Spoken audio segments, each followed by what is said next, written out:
Catherine. And Rich, now you know why I resisted the cookies, because I'm trying to recover from my COVID diet. It is an honor and a privilege to stand here today, the first time that I've had the opportunity since I was inducted into Rotary to stand before you, and in this moment to introduce one of Morehouse's favorite sons, who probably needs no introduction, but I could not pass on the moment. Some know him as pastor and reverend. Some know him as doctor. All of us today know him as senator. I want to apologize to any of his staff who worked on the introduction that I was given, and to Bill. It was eloquently put, but I'm going to go off script. As Catherine mentioned, I was a professor of business for over 22 years, and I studied leadership. And a habit of mine was to observe intently leaders. And in particular, I observed the fact that, every leader, and all of you in this room who could qualify to be here, has a resume that reads great. The question is, how do we know who the man or woman is underneath that resume or that bio? And I often pay lots of attention to the story, to the individual story, and try to ask them what is their story. And I remember when I first got to Morehouse 4 years ago, I was told that I needed to meet this Reverend Raphael Warnock of Ebenezer Baptist Church. As all of you know, it is the church where another one of our illustrious alums pastored, Martin Luther King Jr., and his father, Martin Luther King Sr. And in my early meeting with Raphael, I was struck by the way he told his story. I asked him, so essentially I say it more eloquently than this: what's your story? And there's two themes that struck me about the way he told his story, because you could tell it all kinds of ways. Came to Morehouse, I was president of the chapel, I was X, Y, or Z, went and got my PhD. But in his story, the first thing that came through is that he is a son of Georgia. He is the product of two loving parents who worked hard, raised a family of 12 children in Kayton Homes, public housing in Savannah, Georgia. And much of his family still resides there. He told that story when he was on the campaign trail, but I can tell you that that's the way he started his story long before he was running for office. Another part of his story is that he acknowledges what I call being a community project, that he was not born a Morehouse man, nor was he born a reverend, a doctor, or a senator. But those are roles that were forged out of his relationships with others and experiences that they created for him that prepare him for this moment. Then you talk to people who know him, and what's the story they tell about him? As pastor for 15 years of Ebenezer, his congregants say he listens. He asks a lot of questions, and he facilitates discovering what the best answer is in the moment based on what we know. He's committed to interfaith dialogue and inclusion, and one of his mentors, the dean of our chapel, refers to him as the quintessential moral cosmopolitan, which means that he engages the world without losing his moral compass.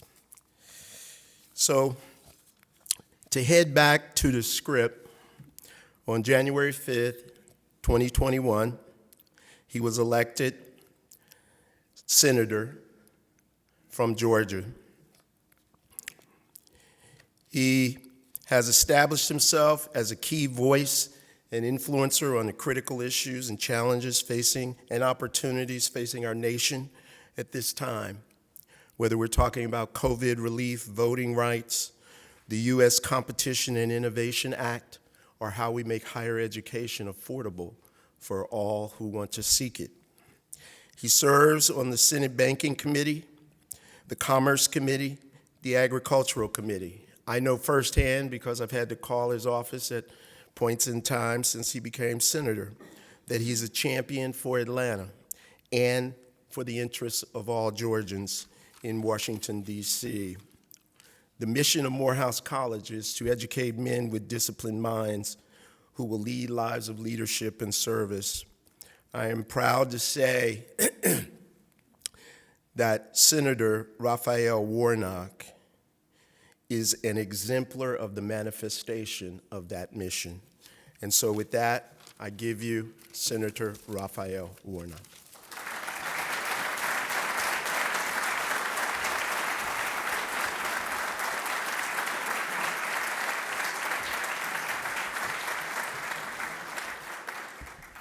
Thank you so very much, President Thomas. It's wonderful to be here with you, and thank you for your very kind and gracious and magnanimous introduction.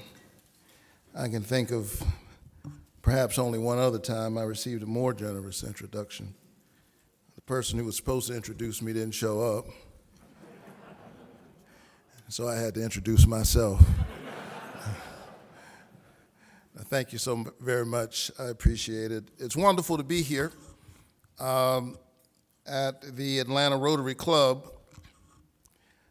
Ironically, Reverend Ken Wisher and I discussed my becoming a member of the club a few years ago, and you know, a lot of things happened. And I got really, really busy. Of course, I'm in front of folks who are always busy. And, but one of the things that I did consider that slowed me down, didn't stop me from doing it, just gave me pause, was and I said this to him and he understands, pastors are very busy, Reverend. And I said, the one day I get off is Monday. And y'all meet on Monday. And I guess the joke's on me because nowadays on Mondays I fly to Washington, D.C. It's wonderful to be here. I've been traveling all around the state all month on my Jobs for Georgia tour. I love getting around Georgia, a place where I was born and raised and educated at Morehouse College. But it's always great to be back in Atlanta. We mentioned the situation in Afghanistan earlier, but our hearts and minds are appropriately there. And we remember the American and Afghan lives lost in the terrible attacks in Kabul. I think about the work of our soldiers who risked their lives in order to save the lives of others. And I trust that their work will be remembered by history, their sacrifice etched in eternity.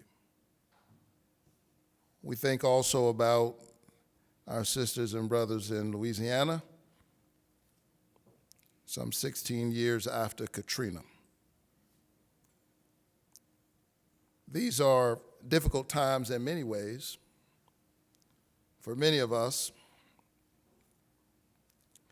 as we push our way through this pandemic. The decisions that leaders make are incredibly consequential at this time. The Supreme Court recently made it easier for families, many likely still waiting for rental assistance, to get evicted from their homes in the middle of a pandemic.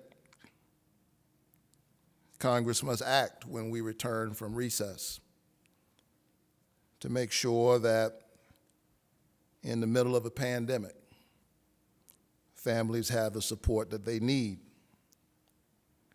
The Delta variant is on the rise across the state, and more of our children are landing in the hospital because of this awful virus. A virus which, by the way, I think teaches us important lessons. Lessons that we should have learned a long time ago. But when we're wrestling and dealing with an airborne, deadly virus, if my neighbor is sick, that has implications not only for her, but for me, because the virus is airborne. That doesn't make my neighbor my enemy. It underscores the ways in which my neighbor's future is inextricably connected to my own. Dr. King put it this way: we are tied in a single garment of destiny, caught up in an inescapable network of mutuality. Whatever affects one directly affects all indirectly. The sense of the ways in which we're all connected, that we are in this together, that is what has guided my work my entire life as a pastor. And then it is what has led me to do such a crazy thing with my life as run for the United States Senate. But I'm grateful for the journey. As we say in the black church, I wouldn't take nothing for my journey. I'm deeply honored to do this work. And I'm grateful for the ways in which Georgians showed up a few months ago in record numbers to change the shape of our federal government. Georgia, the home of Martin Luther King Jr., the greatest American, elected its state's first black United States senator and its first Jewish senator.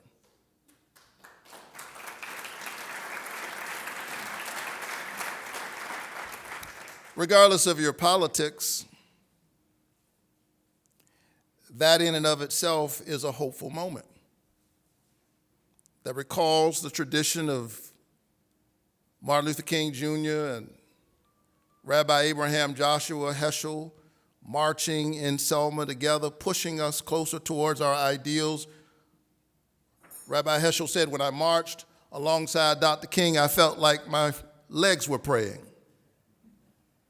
And I submit that in this moment in which we push our way through this pandemic, as we wrestle with all of these issues, we need praying lips and we need praying legs. And so this is the work that we're focused on. I got elected to the Senate on January 5th. We saw a violent insurrectionist attack on the Capitol of the United States on January 6th. January 5th, Georgia elects a black senator, well on its way to electing a Jewish senator. January 6th, a violent insurrectionist attack on the Capitol. I remember January 6th because on that morning, I was having a good time after a long, grueling campaign. I was on Morning Joe, I was on Good Morning America. I knew I had arrived because I was on The View talking to Whoopi Goldberg. But by lunchtime, there were vibrations on my phone and yours and rumblings that suggested that something was happening in the Capitol. And we know the rest of that story, that sad story. All within a 24-hour period, Georgia elects somebody who grew up in public housing to the Senate, violent insurrectionists on the Capitol. I submit that in those 24 hours, we witnessed the paradox of our grand and complicated American story. Like all families, our story is complicated. There's a way in which we are January 5th and January 6th, and every generation of Americans has to decide which one of those things we're going to be. And so Georgia extended to me this sacred trust. We went to the Senate. We passed the American Rescue Plan, put millions of shots in arms, thousands of dollars in the pockets of working families through direct relief checks. We put extra money in working families' bank accounts through the expanded child tax credit. We made available hundreds of millions of dollars for Georgia to expand Medicaid, which our state leaders still have not done. And I'll talk a little bit more about that in a minute. But Georgians made all of that possible by showing up. And Dr. Thomas, I submit that that's half of leadership. Half of leadership is just showing up. And we laid the groundwork for Georgia to make huge gains through the bipartisan infrastructure deal the Senate passed before we left earlier this month. And so we passed this bipartisan infrastructure bill, and I just want to take a moment to talk about what's in the bill. This infrastructure package that we just passed is going to make a real difference in our country. It is transformational. It will repair our roads and our bridges, strengthen public transportation, replace aging pipes to boost access to clean water. And more than that, it will improve connectivity and mobility across Georgia and address the consequences of worsening climate change. But I submit to you that an infrastructure bill is about more than bridges and roads and highways and public transportation, as important as all of that is. In my other day job, sometimes when families come to me, they've been struggling for a long time. Sometimes the argument's been going on so long, folks are mad, they don't even remember why they're mad. And sometimes I say to them, I don't have any easy answers for your problem. All families, by the way, are dysfunctional. Yeah, yours too. All families have some level of dysfunction. Say, well, maybe I can't solve your problem, but maybe rather than working on each other, maybe you ought to find something to work on. Here's what you need to do. Go to the Home Depot, good Georgia company. Get some mulch. Get some flowers.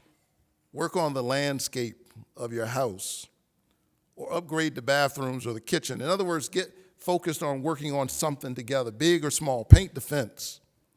And as you engage one another, maybe you can talk through some of those other issues. I submit to you that in this moment in which we are teetering between January 5th and January 6th, the worst of who we are and the highest of our ideals, that the American family needs a home improvement project that will work not only on bridges and roads, but more importantly on the spirit of the country. That it will inspire us to dream big again and to do big things together, because after all, we are the United States of America. That's what we do. We do big things. And so I'm excited about this infrastructure bill, which I think will help the spirit of the country. It's also a jobs bill. And directly and indirectly over time, this package will support and create jobs in Atlanta. Georgia will get $135 million from this package to help build more electric vehicle charging stations. Georgia will also get at least $100 million to deploy broadband in some of Georgia's most high-need areas. That includes rural communities where reliable internet access is inconsistent at best, contributing to the divide, the digital divide, which has implications for the homework divide, for telemedicine. I spent a lot of time in rural Georgia. Farmers will tell you that you can't even farm efficiently today without a broadband connection. Broadband in the 21st century is what electricity was in the 20th century. And so people need access, and broadband must also be affordable. One last example, I led efforts in the bipartisan infrastructure bill to invest $5 billion in alternative buses like low and no emission buses, including a dedicated $2.5 billion specifically for electric buses. This was based on the Clean Commute for Kids Act I introduced to make significant federal investments to electrify our yellow school buses. These investments will help reduce the emissions that contribute to climate change and improve public health. But on top of that, they support the innovative work at Georgia companies like the Bluebird Corporation in Fort Valley, Georgia. Like many of you, I grew up riding those Bluebird yellow school buses. But what you may not know is that they are leading the way right now in greening our nation's yellow school buses. I visited their facility in May to learn more about their innovative work. And with demand for electric buses and school buses growing, they will need the workforce to keep up. That's more jobs for Georgians. But here in Atlanta specifically, more than $900 million in transit investments will go to job creators like MARTA and not only help them improve and strengthen their service, but grow their workforce. In May, I talked to MARTA's CEO, Jeff Parker, who's here today, about how this deal would help their agency. He told me then how these investments will help MARTA transition to more modern electric buses, and that this will create jobs and support Georgia manufacturers up and down the supply chain. There's also $1 billion that I fought to get in the bill that's dedicated to funding large-scale infrastructure projects that will reconnect communities. I had job-generating, economy-boosting projects in Atlanta like the Midtown Connector and Project Stitch in mind when we secured that provision in the package. And I'm going to keep fighting to make sure federal dollars flow to these local priorities. I'm happy to report that there's federal funding I fought for in the bill that could be used to support the completion of parts of the Atlanta Beltline. And separately, I'm also fighting for an additional $5 million in the appropriations process to help complete the South Side Trail. We'd be here all day if I kept listing all of the investments coming to Georgia in this bill. I'm proud we were able to get this bipartisan legislation passed in the Senate. It's so bipartisan that it includes something called the Cruz Warnock Amendment. Yeah, that Cruz, Ted Cruz. Folks saw that and they said, how did Ted Cruz and Raphael Warnock, the two Raphaels in the Senate, come together on an amendment? It's very simple. It's called I-14. It's a highway, he needs it built out in Texas. Same highway he needs in Texas, we need in Georgia to connect places like Columbus and Augusta, where some of our military installations are located. And I'll work with whomever I've got to work with to get something done for Georgia.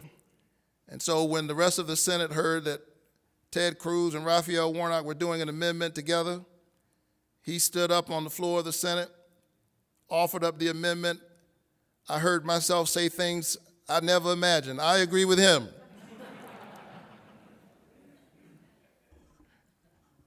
And so our colleagues said, let's pass it on a voice vote. No need to debate this issue. They passed the bill, they passed the amendment. But I think that's a metaphor for the work that we need to do. That there is a road that runs through our humanity that does not know the boundaries of geography or politics or race or class. And that more and more we've got to find ways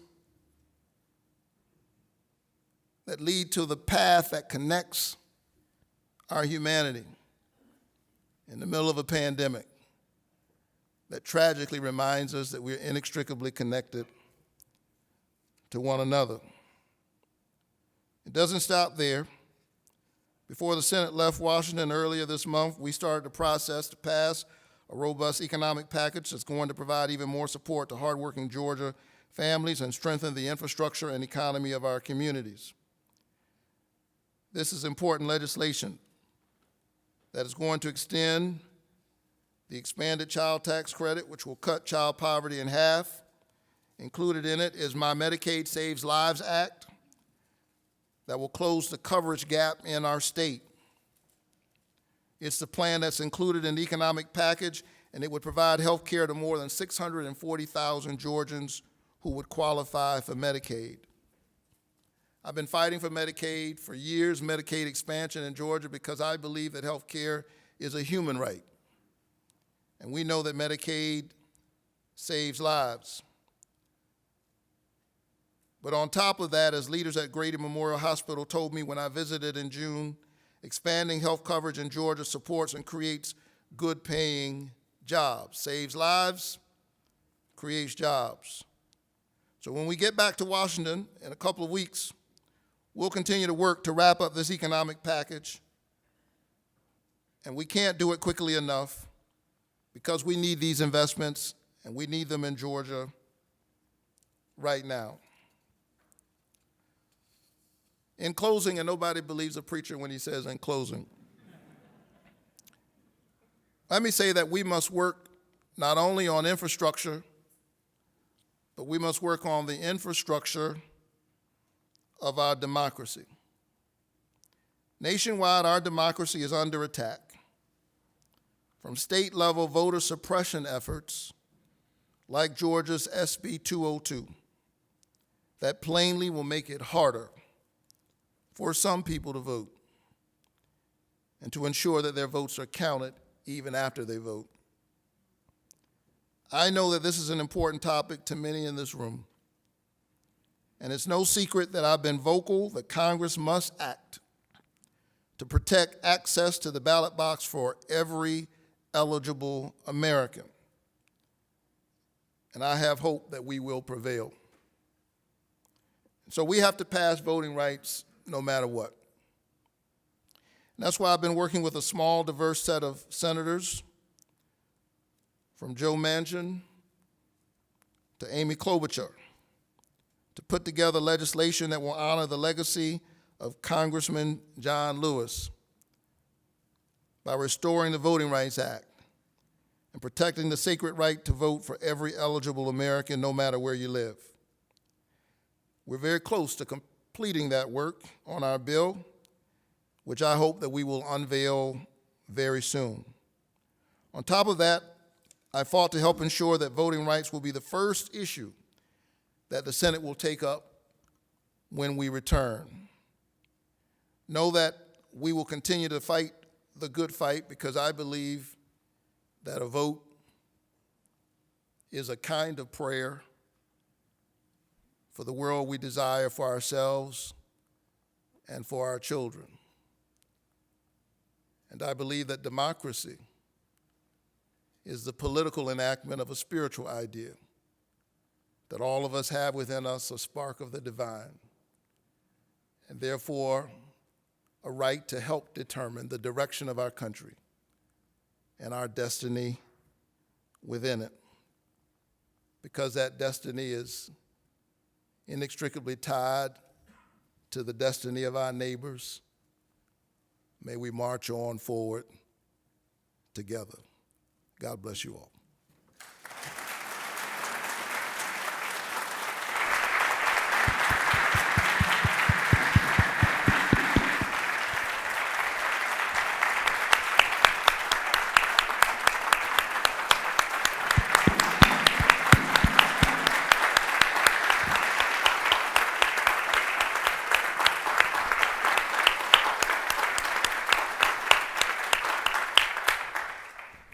Senator Warnock has agreed to answer some questions, and I would like to kick us off with a question I have of my own. Senator Warnock, you have spent so much time in Atlanta, and now having had a period of time away from Atlanta in Washington, I'm curious about some of the new perspectives that you might have coming back to Atlanta.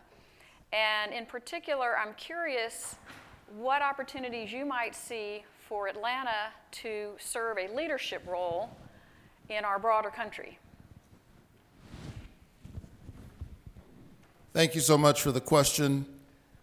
There is no question that Atlanta is a special place. Georgia is a special place. And, as I was thinking about running for the Senate, I thought about the folks who paved the way for us, who've been such an incredible example. And near the top of that list for me is John Lewis. He was my parishioner. I was the pastor, but he was the mentor. And what I like about John Lewis, among many things, is the depth of his commitment. And he got really focused on a life's project. And he never lost sight of that. I asked myself as I was planning his funeral and planning to preside over the service what he was thinking about that day when he and Hosea Williams were crossing that bridge. I assure you he wasn't thinking about a Presidential Medal of Freedom, or that at the end of his life, 3 presidents would be there to honor him from both sides of the aisle. John Lewis crossed that bridge, a kind of physical infrastructure to strengthen the infrastructure of our democracy. And I think that day he was just trying to stay alive and push us a little bit closer to our ideals. I mention him because I think in a real sense, while he's from Troy, Alabama, he's Atlanta, he's Georgia. And I think Georgia has so much to offer as we stood up in this election to that conversation. Atlanta's known as the city that's too busy to hate. I just want to make sure that we're not the city too busy to love. And justice is what love looks like in public. So let's stand up in the best of our ideals as Georgians, as Atlantans. And I think we have much to contribute to the national conversation, particularly in this moment. Great, thank you. All right, I think we have a couple of microphones that, let's see. Got one back here, yep. Senator Warnock, when you took the job, you said you were going to not give up your day job. Are you still coming home every Sunday to preach at Ebenezer? I still preach at Ebenezer most Sundays, and you're invited in a couple of weeks when we go back to hybrid service. Great, thank you. Let's see. I often say that the reason I come back home, for those of you who are wondering, and I continue to lead my church, I got a great staff. I preach most weekends. I come back home, spend time in the community, spend time in my church, because the last thing I want to do is spend all of my time talking to politicians for fear that I might accidentally become one. Great, thank you. Okay, got one right here in the middle. Senator, one of the pieces of infrastructure that I have been very concerned about, which I think is addressed in part, is the public education, particularly K to 12.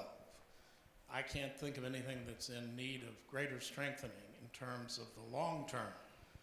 We build bridges for 50-year lifespans and then use them for 100, but the fact of the matter is we've about worn out a lot of the efforts that need to be made, particularly if you talk about trying to prepare the next generation to live in a world in which the digital implications are as much a threat as they are a strength. I share your commitment to public education and strengthening that. Education and access to a good quality education, you're looking at somebody that, it made all the difference in my life.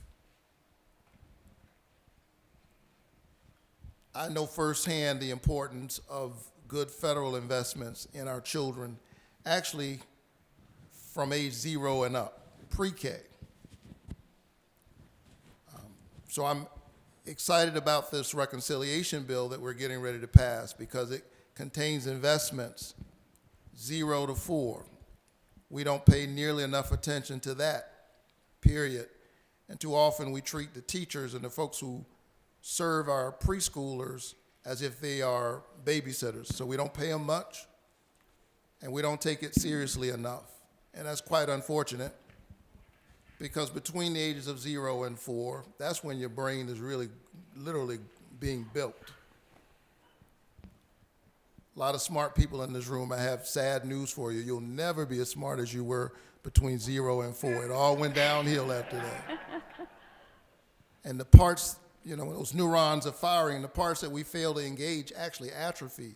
If you think about that in a real sense, the miracle is that so many poor children do as well as they do, given the lack of investment in early education. So there are investments in early education in this reconciliation bill is absolutely critical. There are investments on the other side, because really K through 12 is no longer enough in this technological world that you described. It's really 14 years of education. And I think this has to be the beginning of a commitment, because there's no more important infrastructure to invest in than the infrastructure of our people. So I understand that. You're looking at a Head Start baby. You all know what Head Start is? Giving poor children access to early childhood care. I'm in love of Head Start. And then when I was in high school, I was a part of the Upward Bound program, which exposed kids who would like to be the first college graduate in their family to a college education. It placed me on a college campus as a high school student, so I could imagine myself there, because I was already there. Spent my summers on the campus of Savannah State University. And then low interest student loans and Pell Grants through college. And now all of these years later, after I graduated, our kids have a mortgage before they get a mortgage. As college education loans have now surpassed credit card debt in our country.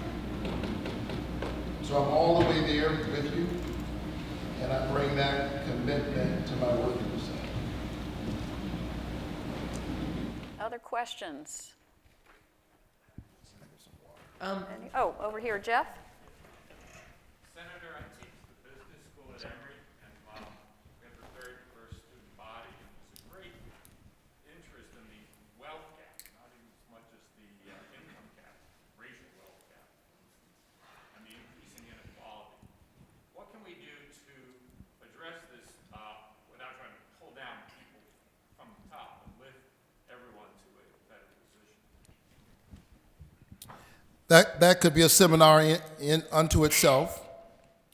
But continuing along the lines of my last point, one of the things we could do, and I would urge the president to do, is to deal with student debt, which disproportionately impacts black and brown communities. And so we're more likely, we assume a lot of debt to get educated, and then which is a result of, you know, not having generational wealth, which is connected to our country's very complicated past, right? And then the pay gap is real. The racial pay gap and the gender pay gap is real.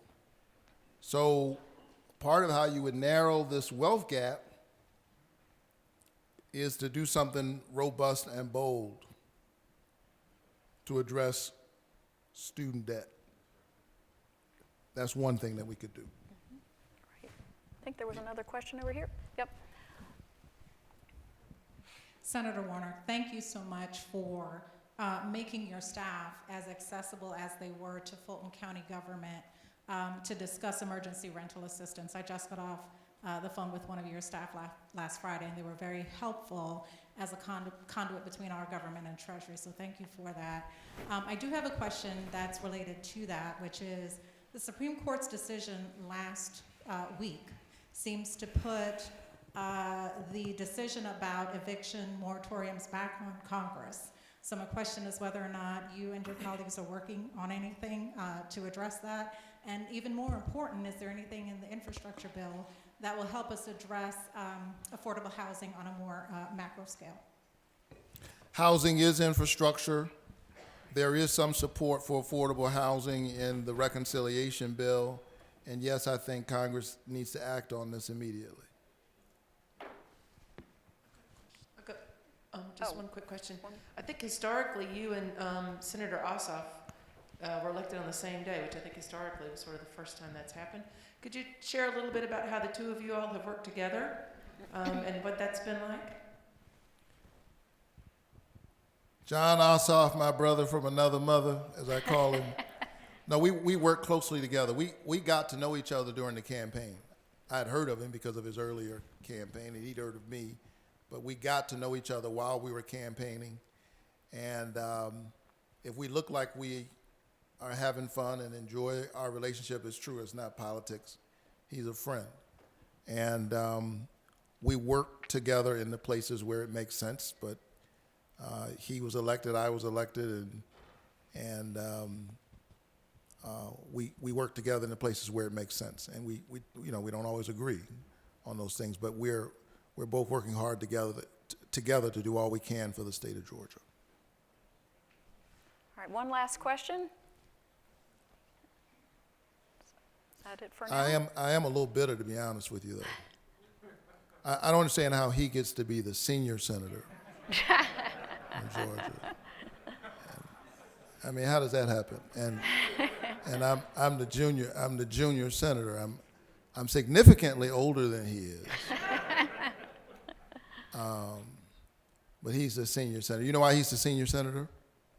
So when you come in, we came in together. So then there are things that they evaluate, and all of the things that count, like being a governor of a state prior to being a senator. We're even on all of those things. So he's the senior senator because his last name begins with an O, and mine begins with a W. Go figure. All right. All right, Senator Warnock, thank you so much. Thanks, everybody. Thank you.